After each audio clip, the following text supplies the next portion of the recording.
Hi everyone, I'm Miley, and guess what? I'm fine. I'm totally fine. Honestly, like a toddler who has just poured glitter into the dog's water bowl, and now it's just like sparkling chaos. Luckily, I have my great friend Tanisha here. She is like a human GPS of the nonsense that is my brain, constantly recalculating, rerouting, occasionally yelling at me for taking the scenic route through trauma, but somehow still keeps me on track. She's here and basically is the only reason that I can talk to you without crying or confessing that I still cry over tuna fish sandwiches because it unlocks core memory trauma.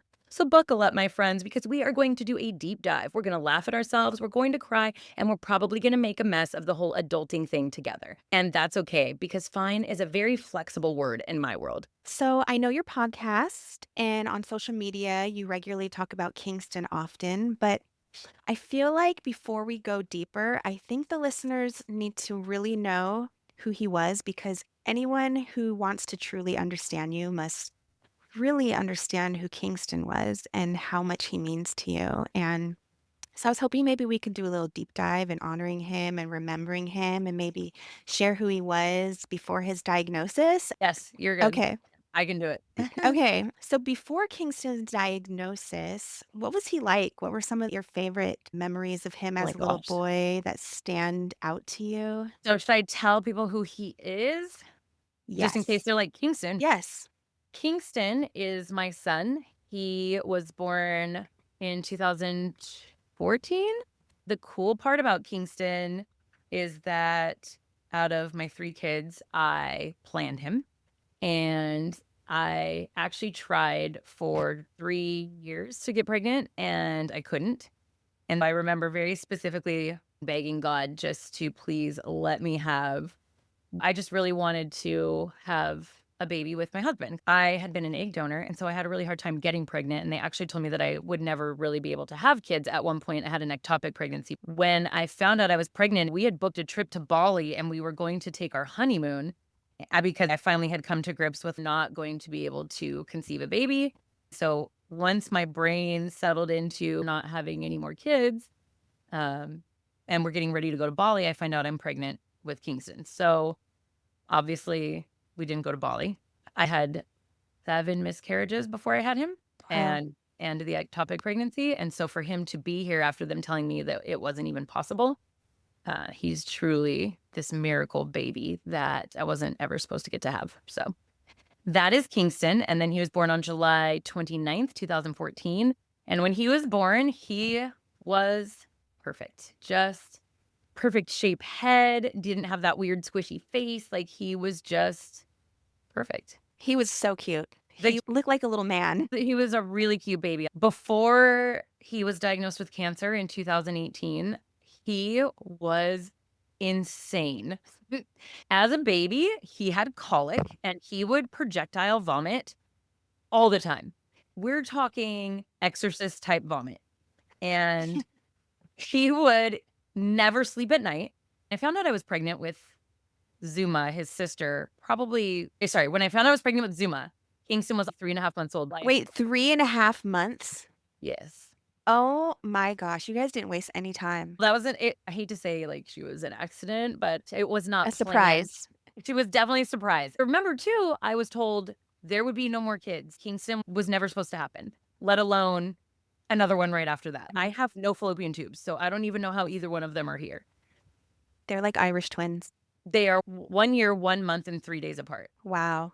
Yeah, it was wild. Let me tell you, it was the hardest time of my life. Yeah. Yeah. Kingston had colic and wouldn't sleep at night. So we would sleep during the day. And at night, him and I would just be up cleaning up vomit. I kid you not. I remember him being in his little crib at the end of the bed. And he'd sit up and he'd be happy and he's all gums. And I would smile over at him. And then he would just be like, vomit everywhere. He would just laugh and go back to doing whatever he's doing. And I was like, is this real? And I would clean it up.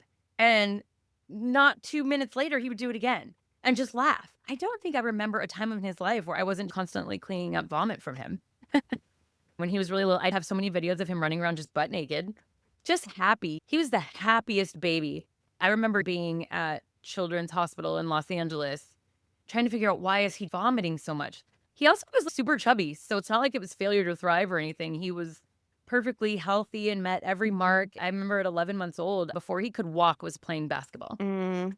Um, You were a very passionate sports mom. I remember going with you to Jaden's, I think it was his basketball game, and yes, you were yes. embarrassing him because you were one of those moms that stand up in the stands. And it was what, 7th grade? You're right, that you Yes, went. Yep. that's what it was. Oh my gosh, did you take me to the one right before I moved out of state? I think so. I remember Yep. now. It was the last game he played before I moved to California, and I think at the time I was 4 months pregnant with Kingston. Yep. That was the day that That you had to ask for my drive. yep, I remember now. Yes. he had hobbies of basketball. He loved just anything that was with a ball. Before Kingston got sick, he was probably 2, and he would run up to his dad carrying the little golf ball, and he was like, "The goose boost." And I just remember him so clearly. He couldn't say golf ball, he called it a goose boost. And he would play baseball in the house to the point where I had to hide all of the real balls and all of the bats. We would give him crumpled up pieces of paper and paper towel rolls because he could hit that ball hard for 2 years old, and so we would have to play it with paper. I have so many videos of that too. I have one video, must have just turned 3, and he's got Zuma's little baby swing, and there's a ball in it, and he looks over at the camera and he just goes, "Ball is life." And I was like, "Say what?" And he goes, "The ball is life." And he rocks the ball. And then I have a video of Kingston and Zuma at the beach. So if he was 3, Zuma was 2.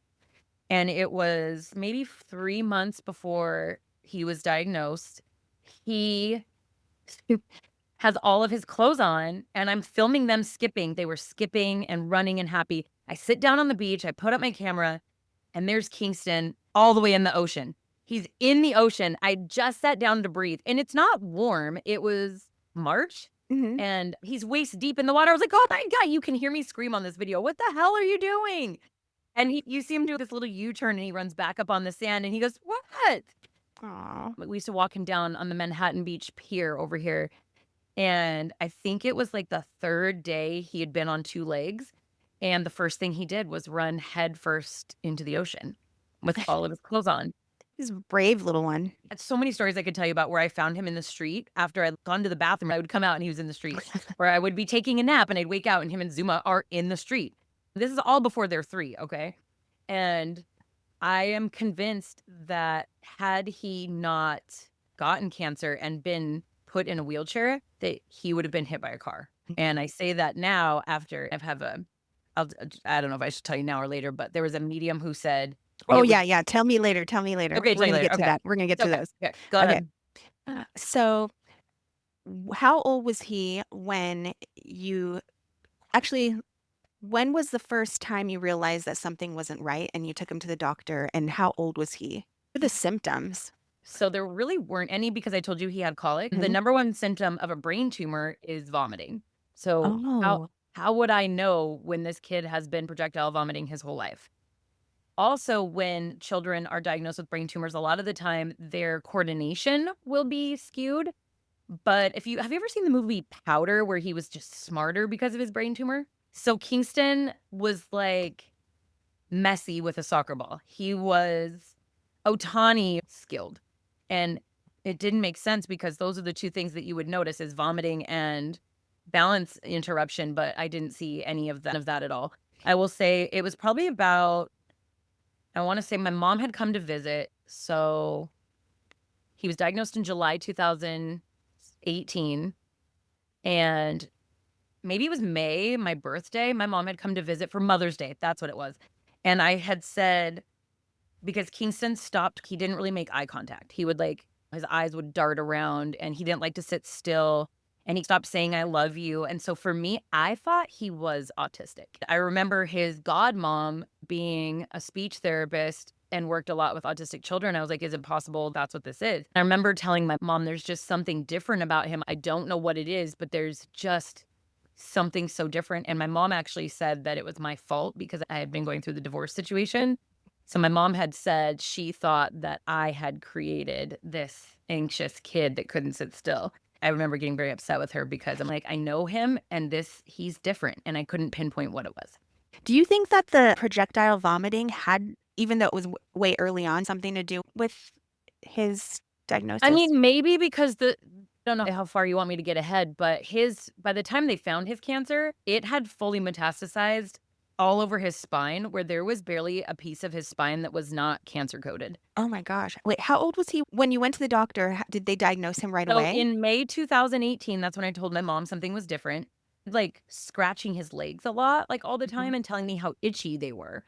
And fast forward, I had just, like I said, I was going through the divorce and I had just gotten some financial stability and my own mental capacity to be able to be like, I'm going to put these kids in some activities now. It's time to start living normal, separate from their dad. And a week before he was supposed to start junior Clippers basketball, he told me, "I can't walk, mommy. I can't walk. Oh Can't." my gosh. And he would just cry and cry and scream and cry. And then he would pull it together long enough to go play at daycare, and then the daycare lady would just hold him and rock him, and he would come home, and at night, I would put him in the bathtub for 15 minutes, and he would maybe doze off a little bit for no more than maybe a half an hour at a time. It was a lot of that for 6 weeks. I went to 6 different hospitals trying to figure out, like, why he was doing what he was doing, and I was sent home for growing pains. They said he had jock itch at one hospital. They said a possible, like, bladder infection. They were really just those, like, shooting fish in a barrel. They were just trying to pick something, I think. I remember one hospital I walked into after I don't think we had slept for a week straight, and he was not throwing up. I do remember maybe 3 days before I went to this last hospital, he sat up and threw up on his pillow, and I was like, I didn't even think it was weird because he'd done that so many times before. Yeah.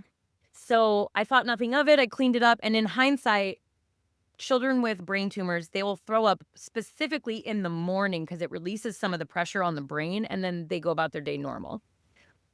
But like I said, he didn't have any other symptoms other than the pain in the legs. So, by the time we got him to the hospital, we were there for 2 weeks straight where they were doing a bowel clean out because he was so constipated, because it turns out that the tumor had spread so badly that there was a 4-inch mass on his tailbone.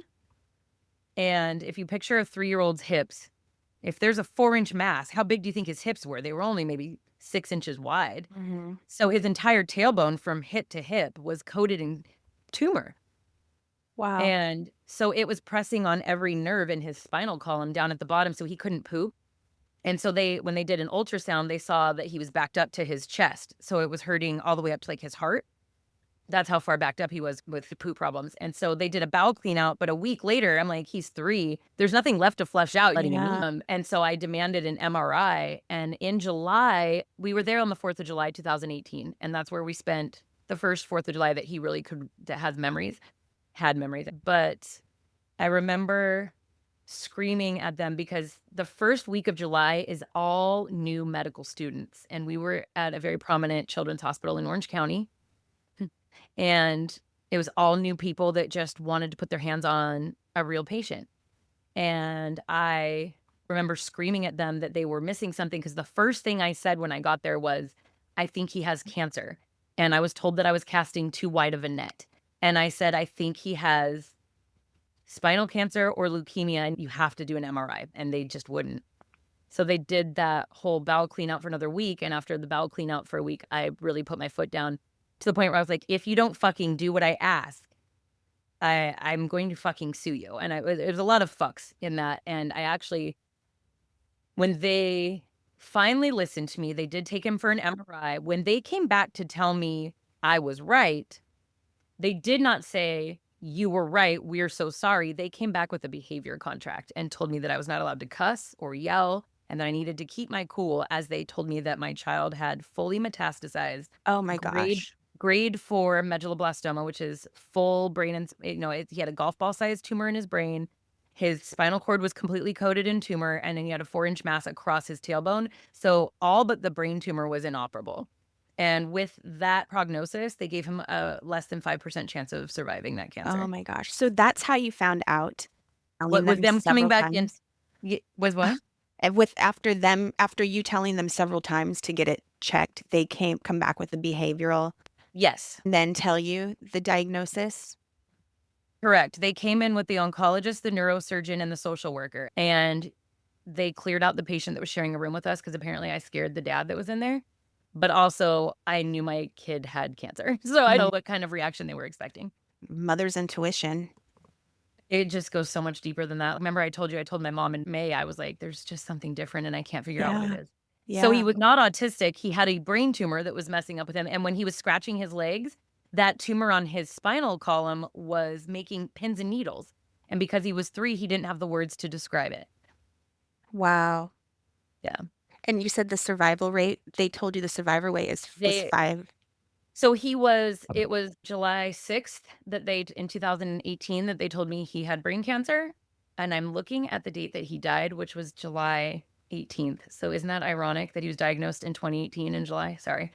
My ADD brain was like, "Ooh, connect the dots." Wow, it's just a lot of 4s and 8s, which is crazy. Yeah. Sorry, what was the question? Oh, the survival Oh, rate. yes. Okay, so because he was not yet 5, there's a lot of brain development happening under the age of 5 in a growing child, right? The brain grows so fast between birth and 5 years old. Under 5 years old, they do not want to radiate these children. Basically, what they said is that the brain damage that radiation would have caused to his brain and his spinal column, that he wouldn't grow, that he would never live independently of me. And so the best option for him was something called Head Start chemotherapy. I want to say it was 8 or 12 drugs of chemo with a stem cell transplant to rescue him after we wipe out all of his counts. And by counts, kill out everything in his blood. It's hard to explain if you're not a doctor, but basically, they wanted to deplete his entire immune system and then rescue his stem cells and give his own stem cells back. And it was gonna be basically every chemotherapy drug you can think of except for the kitchen sink. And that was to buy time, hoping to keep him alive long enough to get him to 5 years old to then radiate his brain and spine, to buy him the max amount of time if we could keep him alive at all. How do you tell your son that? How did you tell him and Zuma? Well, there was really no time for a conversation, so I don't know. They came in with that behavior contract, and the oncologist and the neurosurgeon were like, "He needs surgery now. If you hadn't done what you'd done and pushed for the MRI, he would have been dead in less than a week."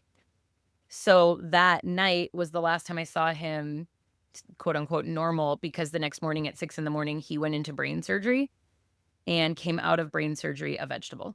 He came back with a condition called posterior fossa syndrome. It took 2 days to try to wake him up. At one point, I remember saying something to the neurosurgeon. I was like, "This just doesn't seem right."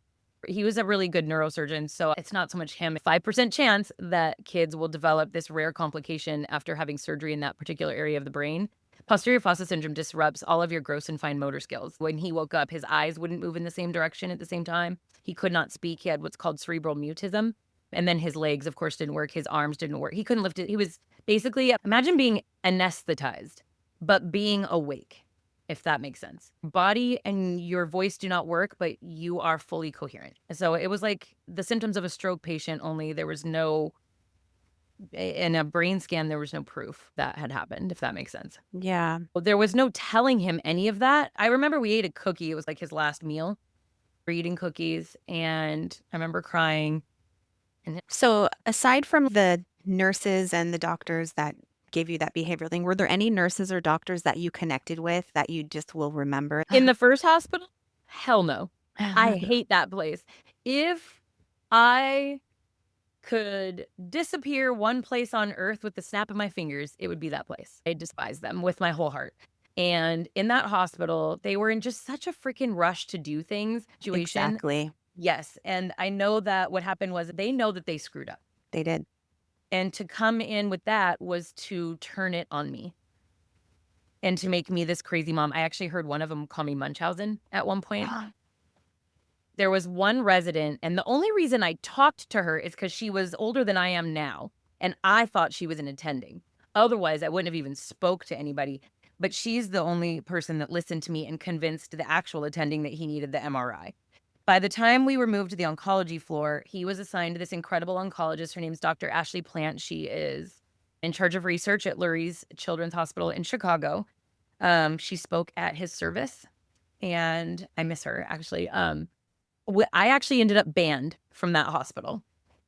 I don't know if you knew that. So he was diagnosed, he had surgery July 6th, and they banned me on August 8th. What did they So ban you for? my mom, and there's this long story with my mom, and Zuma had never spent a night away from me, and she wasn't allowed to stay the night. So my mom had flown up from Seattle and she had a new boyfriend, and she was just texting her boyfriend, and she was supposed to be helping me with Zuma, but Zuma didn't know my mom because my mom had only been to meet the kids once before. And so Zuma wanted to be with me. We'd gotten the divorce and we moved around a lot in the first couple of years. And so all of a sudden, Kingston's paralyzed in a hospital and she's at the Ronald McDonald House with this grandmother that she's only met twice. So Zuma had a full blown freak out and my mom was still texting her boyfriend. So I was like, Mom, get off the fucking phone. And I was like, you need to do your job. And Zuma was screaming. And because posterior fossa syndrome, it messes with emotional ability. So heightened stress or like loud noises he just had brain surgery. Okay. And so when Zuma was having that full blown meltdown, I yelled at my mom to get her and get her the fuck out of the hospital. Those were my words. And the nurse was in the room. And so my mom was like, I guess I'm just a fucking fuck up. Right. And so my mom grabs her and is screaming and flailing to get out of my mom's arms. Now, my mom and we used to be super close. I know that my mom would never in a million years hurt my kids. Never. Would she fuck me up? Yeah, she'd probably love to slap me. Like, I'm her daughter. But with my kids, she would never. And what happened was that day, they accused my mom of beating my daughter in the elevator. And so the next morning they came in, and I remember me and Zuma and Kingston were all asleep in the bed together. And they're like, your mom's not allowed to be here anymore. Both. And then I asked for proof because they said that my mom had actually beaten Zuma in the elevator. And when I asked for proof of that, they said the camera in the elevator was broken. Of course. Because it's not true. I know that they were worried about being sued. So Right. the lawyer for that hospital, she spoke on behalf of my ex-husband at our divorce hearing, and I lost my children. This was wait, say that again? I think you heard it right. I think you heard it right. Oh my So gosh. when I got banned, there was a lot going on in the divorce where their dad and I hadn't even talked in a year. Okay. He hadn't seen the kids in a year since I had left. And because my mom and I had gotten kicked out, I had to call him. And so they let him in. And I thought that he was just going to come in and help me get back in. But he went to court and used me being banned from the hospital to have my children taken from me because CPS was investigating me. Wow. And so from that, I did not see Kingston again until October. How many months was that then that you didn't see 3 him? months for 90 days. Wow. How did you even cope?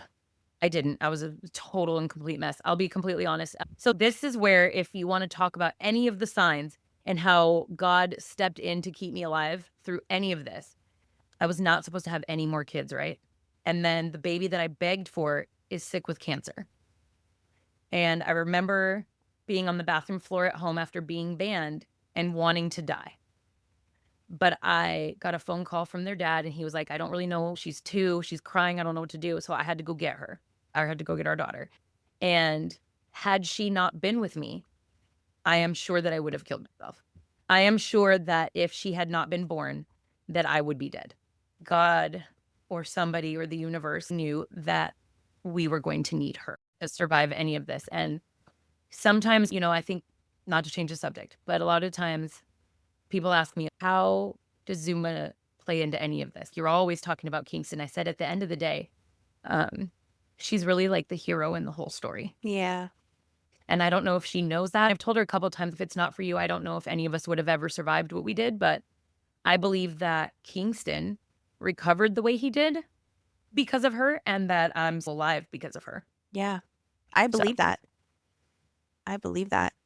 so anyways, that was that. Is there somebody I remember? It would be Dr. Plant. And that's because after I got banned, she was the only hospital person that would talk to me. And she actually got in a lot of trouble because she was still communicating with me despite the hospital telling her not to. And then when he was re-diagnosed in 2022, she took us on in Chicago. She actually quit working there after that happened and said it was one of the most traumatic experiences with patients that she's ever had in her career. Wow. And that it never should have happened. She was so disgusted. And you said she spoke at his Service. Mhm. service. Did Kingston know that there was a chance that he would pass on?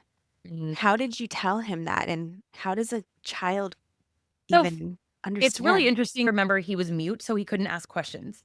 So when he woke up from surgery, when he went into surgery, the doctors rush in and they tell you have to have emergency surgery. If I had been given even 24 hours to process what was happening, I would not have stayed there for surgery. I would have definitely called around to different places. Like everybody always says, why didn't you go to St. Jude? Well, I would have liked to have called them, but they didn't give me time to process what was happening because it didn't even occur to me. Hello, any surgery you could die in. right? Like you can die getting your teeth extracted, but it didn't. I was just so, oh my God, my son has, because at first it didn't hit me. I was like, okay, we have cancer. And then I remember hitting the ground in the hallway at that night and I was like, my God, my son has cancer. And I just fell apart. And then I went back in and I was with him and he was just so happy. I'm like, this just can't. There was something in me that knew somehow he was going to be okay, that like I wasn't supposed to panic, because if somebody had told me these are the possible things that could happen, that he could develop posterior fossa syndrome and you will have to rehabilitate for 4 years and that he'll never be the same, okay? If somebody had told me that before surgery with a 5% chance of survival, I can tell you right now that I absolutely said this 1,000 times and I haven't really said it to people out loud, but I've thought it and I think I've said it to their dad, that if I knew the battle that we were going to go on, and so think about this. I don't know how else to say this. Tell me if I'm making sense. A 5% chance survival rate, and you're going to wake up a vegetable, and you have a 95% chance that you're still not going to make it. And then you're going to live out your days as a vegetable because you're not supposed to survive this anyways. Does that make sense where I'm at so Yes. far? In my brain, when he woke up that way, I was like, why didn't you guys tell me this? I would have made him comfortable and let him die then. If that makes sense. Does Yeah. that make sense what I'm Yeah. saying? But my brain, for some reason, in that moment was like, okay, that we're going to do this. And I didn't pause and I didn't make a different decision, because if my brain had the time to think about our options, I would have opted to not treat him and I would have lost out on 7 more years. So I feel like what had to happen happened the way it was supposed to, because Yes. I would have lost him then. Yeah. You got to Um, have several more memories. oh my God, we got a full decade that we would Yeah. not have had. And Yeah. I think about it in hindsight. If I had allowed that to happen, Zuma would not know who he was. She would have pictures and be like, who's that? I think Kingston, he's a very old soul. And we're not going to get nearly as far as maybe we had hoped because we're running out of time. But, and maybe this is where we take a break at Yeah. 5:30. I don't know what other questions you have. Yeah. I feel like he knew what he was getting into almost, Mhm. because when he woke up with posterior fossa syndrome, he did not cry, and I will post links in the description here and on YouTube and on my socials at hot mess, HAUTE mess.LA on Instagram, and also at Live Like Kingston on Instagram. There are videos of him actually. His birthday is July 29th. He had surgery on July 6th and woke up a vegetable, and then his birthday was 3 weeks later. I have a video on that birthday where he's laying in the hospital and his big brother Jaden walks in and he's carrying balloons and his just face lights up. He's just so happy. We would do this thing where we would just move his feet around to keep his body moving and he would just laugh. At one point, his left arm started to work. So we put this little basketball hoop on the side of his bed and he would purposely throw the basketball into the hallway to make people come in. And then he would just slam dunk it. There was never a moment that he complained or cried about it. Never. And I think that the only times that I did hear him cry is when I wasn't able to like read his mind, and we can get into that later. But Mhm. his sister, you would think they were actual twins because at 2 years old, she turned 3 while he was in the hospital. But she would be like, Kingston needs this and this, and he says you're doing this wrong. But they were not talking. There were no words exchanged. But she was never wrong. Yeah. When he needed a bath, I did not let anyone else do it. I was like, just give me everything I'm supposed to do. Tell me what order to do it, and I'll do it. So in the 7 years he spent in the hospital, I did not let anyone do that kind of stuff. It was always me, even when I had the help to do it, because that's what made him safe and comfortable. And so Mhm. did I tell him he could die? I'm sure he heard a lot of conversations, but was he ever scared? No. There was one conversation that I specifically remember he had with my mom. There's a lot to fill in the blanks, but let's fast forward a year later. There was a phone call he had with my mom and he goes, Grandma, I'm going to walk one day. I'm not just going to walk, I'm going to run and I'm going to play baseball.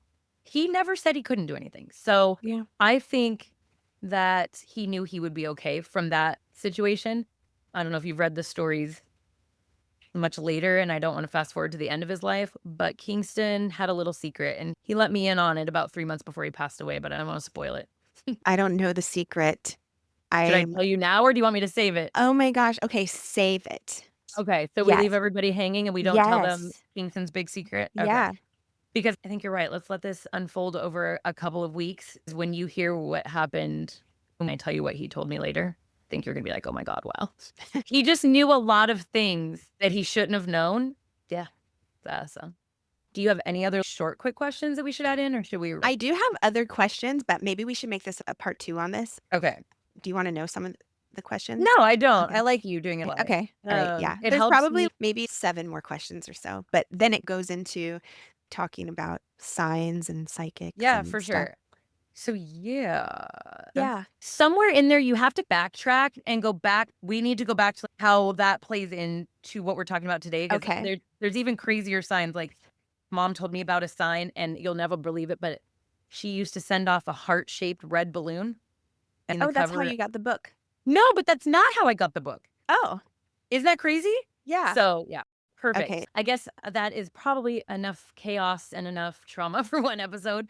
Big love to Tanisha for keeping me semi-sane, and for everybody out there listening while I try to make sense of life without completely losing my mind. And thank you for welcoming me into this space and trusting me with your heart and Kingston's story. It's such an honor to be here with you. I'm so grateful to be friends with you for so long and to have gone through this journey with you. Oh my gosh, don't make me cry. We're at the end. Everything's fine. We're gonna be great. Thanks, Tanisha. Thank Bye. you. I need you to all go out there, make some messes, laugh at yourself, and remember everything is fine. We are honestly all going to be just fine. If you liked this little trip through my brain, click subscribe and don't forget to tell your friends, because who doesn't want more of my nonsense in their lives? Now, if you'll excuse me, I'm going to go cry over a tuna fish sandwich and I'm going to call that healing. Bye.